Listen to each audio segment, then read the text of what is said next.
नमस्कार दोस्तों, कैसे हैं आप सभी? स्वागत है आप सभी का यथार्थ हिंदी एजुकेशन क्लासेस में। और रामचंद्र शुक्ल जी की अ, कृति के आधार पर हम पढ़ रहे थे उनके द्वारा किए गए आदिकाल के नामकरण के बारे में। कल की जो क्लास थी, यहाँ हमने विस्तार से पढ़ा और इसमें एक महत्वपूर्ण तथ्य पढ़ा था कि शुक्ल जी ने कुल मिलाकर 12 रचनाओं के आधार पर वीरगाथा काल नाम दिया, जिसमें 4 रचनाएं अभ्रंश काव्य की हैं और 8 रचनाएं देश भाषा काव्य की रचनाएं हैं और कुल मिलाकर 12 रचनाएं इनके नामकरण का आधार रही थी। इसमें मुख्य चीज़ें जो पढ़ी थी हमने। और अगला एक मुख्य पॉइंट इसमें था कि शुक्ल जी ने आदिकाल को 4 प्रकरणों में बांटा है। पहला प्रकरण, दूसरा, तीसरा और चौथा। सामान्य परिचय, अभ्रंश काव्य, देश भाषा काव्य और चौथा आता है फुटकर काव्य। इसमें हमने सामान्य परिचय के बारे में पढ़ लिया था और सामान्य परिचय के बाद सामान्य परिचय ये सारा पढ़ने के बाद हम आगे अभ्रंश काव्य में। अभ्रंश काव्य से पहले यहाँ सामान्य परिचय में कुछ पंक्तियाँ हमारी रह गई थी, तो उसी से आज स्टार्ट करेंगे। ठीक है, सामान्य परिचय वाले भाग में। अगर आप चैनल पर नए हो तो आप वीडियो में देख सकते हैं, जाके चैनल में प्लेलिस्ट में जाके देख सकते हैं, आपको इससे आगे की वीडियो मिल जाएगी। तो हम पढ़ रहे थे कि जो इसमें इन्होंने सामान्य परिचय में लिखा है कि भाषिक वैविध्य की स्थिति में अभ्रंश की परंपरा विक्रम की 15वीं सदी के मध्य विद्यापति के समय तक चलती रही थी, ये माना था इन्होंने। और उस समय की बोलचाल की भाषा को विद्यापति ने देशी भाषा कहा। ठीक है, जो उस समय बोलचाल की भाषा थी, तो विद्यापति ने इसे देसी भाषा कहा था उस समय की बोलचाल की भाषा को। और उन्हीं की प्रेरणा से शुक्ल जी ने भी इसे देश भाषा शब्द का प्रयोग इसके लिए किया, जो उस समय प्रयुक्त भाषा थी। और उस समय की बोलचाल की भाषा देश भाषा के दो रूप आदिकालीन रचनाओं में मिलते हैं।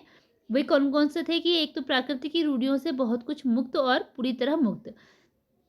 एक बहुत कुछ मतलब रूढ़ियों से जो प्राकृत भाषा की रूढ़ियाँ चली, प्राकृत से जो भाषा चली आ रही थी, एक तो उससे कुछ मुक्त थी और एक पूरी तरह मुक्त थी। यानी कि उस एक कुछ मुक्त का मतलब है कि उसमें कुछ प्रभाव प्राकृत का दिखाई देता था, और पूरी मुक्त का कि उसमें बिल्कुल भी प्रभाव प्राकृत का नहीं दिखाई देता था।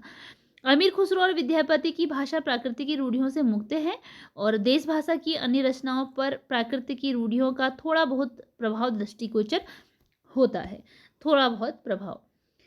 शुक्ल जी द्वारा निर्दिष्ट आदिकाल की दो मूल विशेषताएं निम्नलिखित हैं। अब शुक्ल जी ने दो मूल विशेषताएं जो आदिकाल की बताई थी वो इस प्रकार रही। अनिर्दिष्ट लोक प्रवृत्ति, तो आदिकाल की दीर्घ परंपरा के बीच 150 वर्षों के भीतर रचना की किसी विशेष प्रवृत्ति का निश्चय नहीं होता। धर्म, नीति, श्रृंगार, वीर सब प्रकार की रचनाएं दोहों में मिलती हैं। तो किसी विशेष प्रवृत्ति का तो निश्चय नहीं होता, तो इसमें धर्म, नीति, श्रृंगार, वीर सब प्रकार की रचनाएं क्या है, दोहों में ही मिलती हैं। दूसरी प्रवृत्ति उन्होंने बताई, विशेषता बताई कि इस काल की जो साहित्यिक सामग्री प्राप्त होती है उसमें कुछ तो असंदिग्ध हैं और कुछ संदिग्ध हैं। असंदिग्ध सामग्री जो कुछ प्राप्त है उसकी भाषा अभ्रंश अर्थात प्राकृताभाष हिंदी है। तो वह क्या है, अभ्रंश को लेकर, जो कि प्राकृताभाष हिंदी से संबंधित है। फिर दूसरा प्रकरण आता है, शुक्ल जी ने जो दूसरा प्रकरण बताया था उसमें बताया था उन्होंने अभ्रंश काव्य के बारे में। दूसरे प्रकरण में वह अभ्रंश काव्य के बारे में लिखते हैं कि जब से प्राकृत बोलचाल की भाषा न रह गई तभी से अभ्रंश साहित्य का आविर्भाव समझना चाहिए। यह शुक्ल जी का कथन है। ये कभी कभी कथन के रूप में भी पूछ ले जाते हैं। तो अगर आपने विस्तार से कोई चीज़ पढ़ी है तो आपको कहीं पर भी कन्फ्यूजन नहीं होगा, क्योंकि आप बिल्कुल रिकॉल कर पाएंगे कि हाँ आपने ये कहाँ पर किस चीज़ पर किस टॉपिक पर पढ़ा था। जैसे कि जब से प्राकृत बोलचाल की भाषा न रह गई तभी से अभ्रंश साहित्य का आविर्भाव समझना चाहिए। दूसरा है कि पुरानी प्रचलित काव्य भाषा, जिसका मतलब है कि अभ्रंश में नीति, श्रृंगार, वीर आदि की कविताएं तो चली ही आती थी।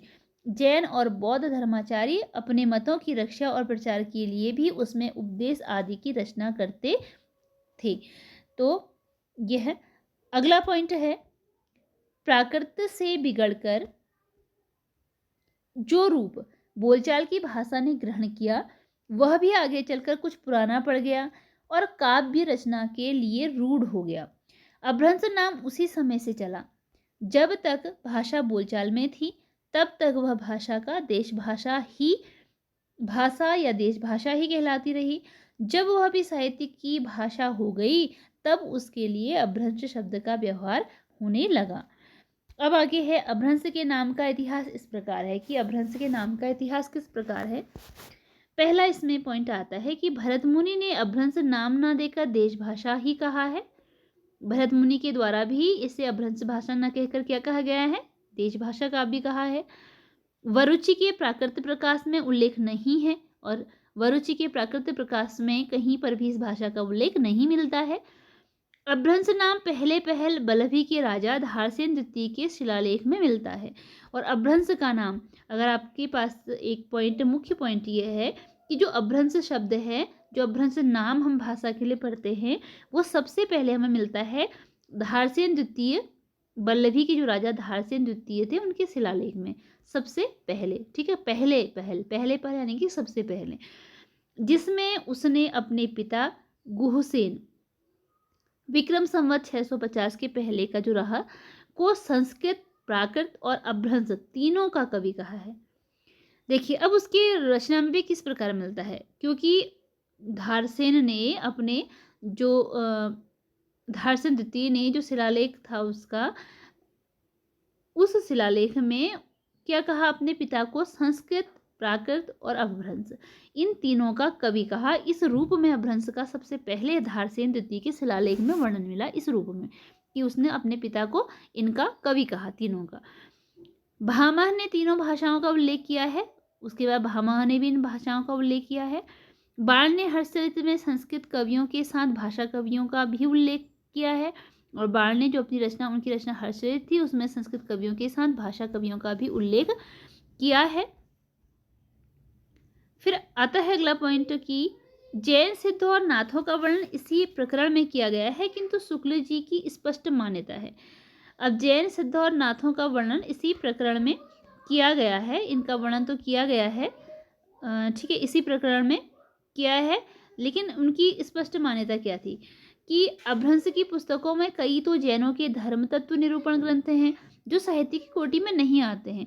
तो आपको एक बात पता होगी कि जो शुक्ल जी ने जैन सिद्ध साहित्य को कहीं पर भी, जो भी इन्होंने की रचना लिखी थी, इन्होंने कहीं भी इसे बौद्ध साहित्य को इन्होंने साहित्य की कोटि में शामिल नहीं किया था। ठीक है, इसीलिए उनका यह कथन आता है कि अपभ्रंश की पुस्तकों में कई तो जैनों के धर्म तत्व निरूपण ग्रंथ हैं जो साहित्य की कोटि में नहीं आती, लेकिन उन्होंने उन्हें साहित्य की कोटि पे नहीं रखा है, जो उनके ग्रंथ आते हैं, और जिनका उल्लेख केवल यह दिखाने के लिए ही किया गया है कि अपभ्रंश भाषा का व्यवहार कब से हो रहा था।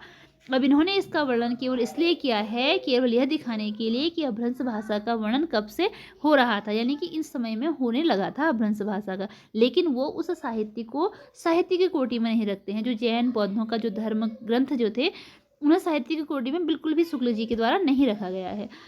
उनकी रचनाएं सिद्धों व नाथों की, मतलब उनकी रचनाओं से मतलब है सिद्धों और नाथों की जो रचनाएं थी, तांत्रिक विधान, योग साधना, आत्मनिग्रह, श्वास निरोध, भीतरी चक्रों और नाड़ियों की स्थिति, अंतर्मुख साधना के महत्व इत्यादि को सांप्रदायिक शिक्षा मात्र है। इन्होंने कहा था कि जो सिद्धों और नाथों की जो रचनाएं हैं, जो जैन साहित्य है, इसे इन्होंने सांप्रदायिक शिक्षा मात्र कहा था। ये कथन आता भी है कि शुक्ल जी ने किस साहित्य को सांप्रदायिक शिक्षा मात्र कहा था, या फिर सांप्रदायिक शिक्षा मात्र कहकर इन्होंने साहित्य में इसे शामिल नहीं किया था। तो जीवन की स्वाभाविक अनुभूतियों और दशाओं से उनका कोई संबंध नहीं है, अतः वे शुद्ध साहित्य के अंतर्गत नहीं आते हैं। यह शुक्ल जी का कथन है कि यह बिल्कुल भी शुद्ध साहित्य के अंतर्गत नहीं आते हैं। उनको उसी रूप में ग्रहण करना चाहिए जिस रूप में ज्योतिष, आयुर्वेद आदि के ग्रंथ हैं। केवल उन्हें ज्योतिष, आयुर्वेद ग्रंथ के रूप में ही हम ग्रहण कर सकते हैं। यह शुक्ल जी का कथन है। ये देखिए, ये कथन आया भी है, नेट 2018 दिसंबर की परीक्षा में आया हुआ है।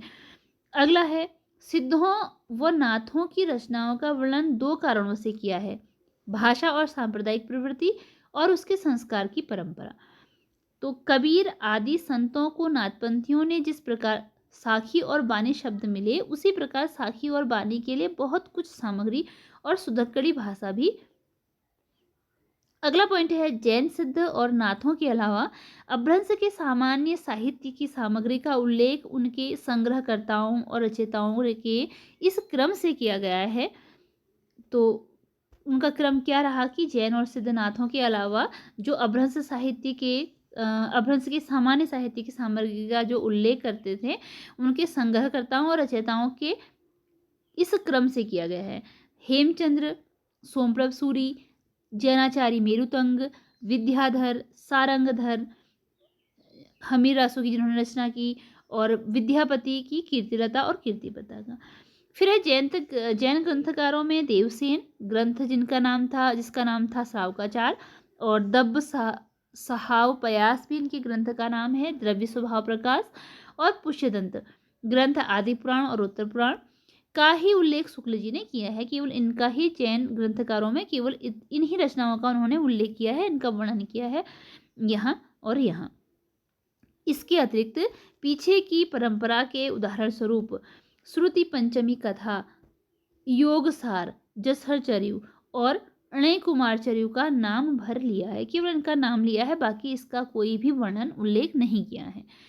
चरित्र काव्य या आख्यान काव्य के लिए अधिकतर चौपाई दोहे की पद्धति ग्रहण की गई है, और चौपाई दोहे की यह परंपरा हम आगे चलकर सूफियों की प्रेम कहानियों में, तुलसीदास के रामचरितमानस में, और छत्र प्रकाश, ब्रजविलास, सबर सिंह चौहान के महाभारत इत्यादि अनेक आख्यान काव्यों में पाते हैं ये सारी चीज़ें।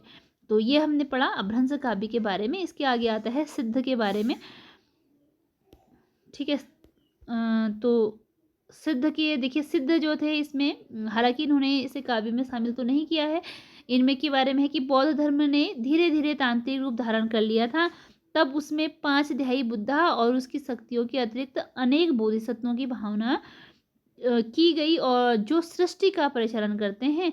आगे बौद्ध धर्म से ही वज्रयान शाखा निकलती है, और बौद्ध धर्म से ही किस शाखा का प्रवर्तन होता है, किस शाखा का, कौन सी शाखा निकलती है, वह होती है वज्रयान शाखा, जो कि बौद्ध धर्म की ही एक शाखा है। बौद्ध धर्म से निकली वज्रयान शाखा के जो तांत्रिक योगियों को सिद्ध कहा गया, और सिद्धों की संख्या कितनी मानी गई है, 84 सिद्धों की संख्या मानी गई है 84। तो बौद्ध धर्म की जो वज्रयान शाखा के तांत्रिक योगियों को, वज्रयान शाखा के जो तांत्रिक योगी थे, इन्हें सिद्ध कहा गया, जिनकी संख्या कुल मिलाकर मानी गई थी 84। राजशेखर ने कर्पूर मंजरी में भैरवानंद के नाम से एक ऐसे ही सिद्ध योगी का समावेश किया है। तो राजशेखर की जो रचना है कर्पूर मंजरी, उसमें हमें मिल जाता है भैरवानंद नाम के एक सिद्ध का वर्णन। किस में मिलता है, राजशेखर की कर्पूर मंजरी में। बिहार के नालंदा और विक्रमशिला नामक प्रसिद्ध विद्यापीठ इनके अड्डे थे। बख्तियार खिलजी ने इन दोनों स्थानों को जब उजाड़ा, ठीक है, तो ये देखिए एक महत्वपूर्ण तथ्य है कि बिहार के नालंदा और विक्रमशिला जो विद्यापीठ थे उस समय के, इनको उजाड़ा किसने है, बख्तियार खिलजी ने। तो इन दोनों स्थानों को जब उजाड़ा था, तब से ये तितर बितर हो गए और बहुत से तिब्बत आदि अन्य देशों को चले गए। अगला पॉइंट आता है कि वज्रयान बौद्ध धर्म का विकृत रूप है। उसके बाद जो वज्रयान है, यह बौद्ध धर्म का विकृत रूप, बिगड़ा हुआ स्वरूप है, जिसमें सिद्धि प्राप्ति के लिए मध्य तथा स्त्री, विशेषतः डोमिनी, रजकी आदि का, जिसे शक्ति योगिनी या महामुद्रा कहते हैं, योग का सेवन आवश्यक था। ठीक है, ये किस वाली में है, वज्रयान शाखा में। इसी से सिद्धों ने महासुखवाद का प्रवर्तन किया। तो महासुखवाद किस में मिलता है, हमें सिद्ध साहित्य में मिलता है। यह आपका एक महत्वपूर्ण तथ्य है कि जो महासुखवाद है, यह कहाँ मिल रहा है, सिद्ध में मिलता है। तो सिद्धों ने महासुखवाद का प्रवर्तन किया। ठीक है, और इसमें आप देखिए वज्रयान बौद्ध धर्म का जो विकृत रूप था, इसमें सिद्धि प्राप्ति के लिए मध्य तथा स्त्री, विशेषतः डोमिनी, रजकी आदि का, जिसे शक्ति योगिनी या महामुद्रा कहते थे, इनका सेवन करना आवश्यक माना गया था। तो महासुख वह दशा बताई गई जिसमें साधक शून्य में इस प्रकार विलीन हो जाता है, जिस प्रकार नमक पानी में। तो इस दशा का प्रतीक खड़ा करने के लिए युगनद्ध स्त्री पुरुष का आलिंगनबद्ध जोड़ा की भावना की गई। अगला पॉइंट है कि प्रज्ञा और उपाय के योग से महासुख दशा की प्राप्ति मानी गई। इसी आनंद स्वरूप ईश्वरत्व ही समझिए निर्माण के 3 अवयव ठहराए गए। कौन कौन से, निर्माण के 3 अवयव थे, शून्य था, विज्ञान और महासुखवाद। तो निर्वाण के जो सुख का स्वरूप ही सहवास सुख के समान बताया गया। नेट जुलाई 2019 में यह आया हुआ कथन है। प्रथम सिद्ध सरहपा सहज जीवन पर बहुत बल देते थे। पहले सिद्ध सरहपा थे, इसी से वज्रयान शाखा को सहजयान भी कहा जाता है। तो वज्रयान का हमें एक अन्य नाम जो मिलता है वह आता है सहजयान, और वह सरहपा के नाम पर ही के सहज जीवन बल पर, इस पर ही हम पढ़ा। सिद्ध सिद्धियों और विभूतियों के लिए प्रसिद्ध थे। लोग इन्हें अलौकिक शक्ति संपन्न समझते थे। जनता पर सिद्धों का प्रभाव विक्रम की 10वीं शताब्दी से ही पाया जाता है, जो मुसलमानों के आने पर पठानों के समय तक कुछ बना रहा। सिद्धों ने ऋजु सीधा दक्षिण मार्ग को छोड़कर बंक यानी कि टेढ़ा वाम मार्ग अपनाने का उपदेश दिया था। सिद्धों ने यह दिया था कि ऋजु सीधा दक्षिण मार्ग को छोड़कर वह बंक यानी कि टेढ़ा मार्ग को अपनाने का उन्होंने उपदेश दिया। और कैसा ही शुद्ध और सात्विक धर्म हो, गुह्य और रहस्य के प्रवेश से ही वह किस प्रकार विकृत और पाखंडपूर्ण हो जाता है, वज्रयान इसका प्रमाण है। अपने मत का संस्कार जनता पर डालने के लिए वे यानी कि सिद्ध संस्कृत रचनाओं के अतिरिक्त अपनी वाणी यानी कि अपनी रचनाएं अभ्रंश मिश्रित देश भाषा में भी बराबर सुनाते रहे। तो देश भाषा में सुनाने का उद्देश्य क्या है कि जो वहाँ पर की जनता थी, देश भाषा यानी कि जो जनता में चली आती भाषा थी, जो चल रही थी वो भाषा, उसमें जल्दी समझ जाते थे, तो उसमें भी इसलिए उन्होंने समझाते रहे यानी कि सुनाते रहे। इसे शुक्ल जी ने देश भाषा मिश्रित अभ्रंश या पुरानी हिंदी भी कहा है। तो शुक्ल जी ने जो देश भाषा काव्य को अभ्रंश को नाम दिया है, पुरानी हिंदी भी नाम दिया है, तो इन्होंने इसे यह नाम दिया है। सिद्ध सरपा की उपदेश की भाषा को पुरानी टकसाली हिंदी, देश भाषा मिश्रित अभ्रंश टकसाली हिंदी है, पर गीत की भाषा पुरानी बिहारी या पूर्वी बोली मिली है। कबीर की साखी उपदेश धर्मी दोहों की भाषा तो खड़ी बोली राजस्थानी मिश्रित सामान्य भाषा सुधुक्कड़ी है, पर रमैनी के पदों में काव्य की ब्रजभाषा और कहीं कहीं पूर्वी बोली भी देखने को मिलती है। किसमें? रमैनी में। काव्य की में एक तो ब्रजभाषा और कहीं कहीं पूर्वी बोली भी यहाँ पर देखने को मिलती है। उस समय की सर्वमान्य व्यापक काव्य व्यवस्था यानी कि नागर अभ्रंश का ढांचा सौरसैनी प्रसूत अभ्रंश अर्थात ब्रज और खड़ी बोली पश्चिमी हिंदी का ही था। सधुक्कड़ी इससे अलग थी। उसका ढांचा कुछ खड़ी बोली लिए राजस्थानी था। जो सधुक्कड़ी वो क्या थी? खड़ी बोली लिए राजस्थानी यानी कि खड़ी बोली मिश्रित राजस्थानी थी। और सिद्धों ने संधा भाषा शैली का प्रयोग किया। तो यह संधा भाषा शैली का प्रयोग किसके द्वारा किया गया है? सिद्धों के द्वारा। अतः यह अंतः साधनात्मक अनुभूतियों का संकेत करने वाली प्रतीकात्मक भाषा शैली है। तो आज ये आपका हो गया सिद्ध साहित्य का। इसके बाद अगली क्लास में हम पढ़ेंगे नाथ साहित्य के बारे में। तो आज की क्लास में यहीं तक, मिलते हैं अगली क्लास में इसके आगे का टॉपिक लेकर। चैनल पर अगर नए हो चैनल को सब्सक्राइब जरूर कीजिएगा, क्योंकि अलग अलग वीडियोज आपको अलग अलग टॉपिक से इस चैनल पर डेली मिलती हैं। अगर आप ऑब्जेक्टिव क्वेश्चन देखना चाहते हैं तो उसकी वीडियो भी आपको यहाँ पर डेली मिल जाती है। आप चैनल पर जाकर प्लेलिस्ट में देख सकते हैं। तो मिलते हैं अगली क्लास में। धन्यवाद।